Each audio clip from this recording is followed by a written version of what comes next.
Today has potential to be a very historic one in this region as we await the upcoming speech by U.S. President Donald Trump, where he is expected to announce U.S. recognition of Jerusalem as the Israeli capital, and maybe even steps taken to move the U.S. Embassy from Tel Aviv to Jerusalem. A decision like this would go against an international consensus that has been in force since 1949, where countries have refused to recognize Jerusalem as Israel's capital until a peace deal with Palestinians is reached.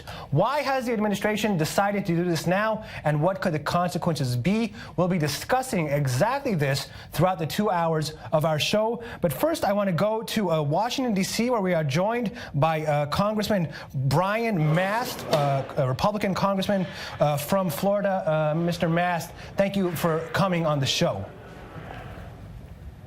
Happy to join you. Congressman Mast, do you not fear that this will actually maybe even weaken America in the Middle East by fomenting more anger towards Washington and thus making even your foe Russia and Vladimir Putin even stronger than what they are, and by proxy making Iran stronger? You're basically aggravating your allies in the region. Absolutely not. You know, I think if we want to be true to a peace process, if we want to be an honest broker in the peace process throughout the Middle East, then we have to start from an honest starting point. And this is the reality. Jerusalem is the capital of Israel, and that has to be a point that is accepted by the rest of the Arab world. And if they're not willing to start from that point, then nobody's being an honest broker. Well, yeah, I mean, you brought up the idea, the issue of being an honest broker. The critics say that this exactly proves that the U.S. cannot be a neutral broker, an honest broker, when it does something specifically for Israel and for the Netanyahu coalition without really getting much back. This isn't something that's done specifically for it in this way. This has been something that was voted on by Congress back in 1995. The problem is there have been leaders that have been paralyzed for some reason by fear of the truth up until this point. This is something that was broadcast by the president. We have a president who's not paralyzed by the truth. He made it known as candidate Trump that this is what he was going to do, and now he's bringing this promise to fruition. It's something that was broadcast long before.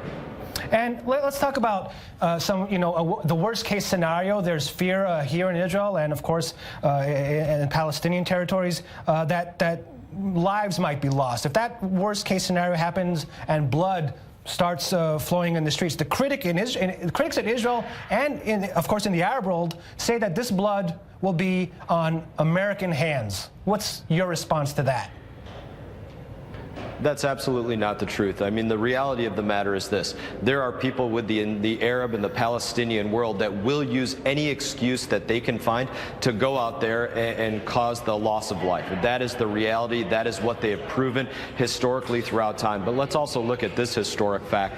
The Knesset has been in place in its current location since the mid-1960s, and there is, as far as I can tell, there have been zero attacks on the actual facility of the Knesset. This is where the whole of government is functioning within Israel. This is where our ambassador has to go to do business, with those that are representing in the capital, with the prime minister. He's going to Jerusalem in order to accomplish the business, the diplomatic business of the United States of America. This is not a new precedent that the business of diplomacy is being done in the true capital of Israel. This is something that needed to be done, that the United States of America recognizes that this is the true capital and goes out there and says, we are going to be honest about what the facts are. Well, you did mention where Israel's government does reside, and that is in West Jerusalem. Will you recognize East Jerusalem as the capital of a future Palestinian state, as the Palestinians demand? No.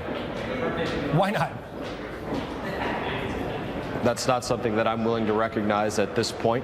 When I look back historically at what's gone on with the Palestinian state and the ability to go out there and talk about a brokering of peace and what needs to be accomplished in order to broker peace, I always think this is the important statement to recognize, and that's that you broker peace and you make peace with your former enemies.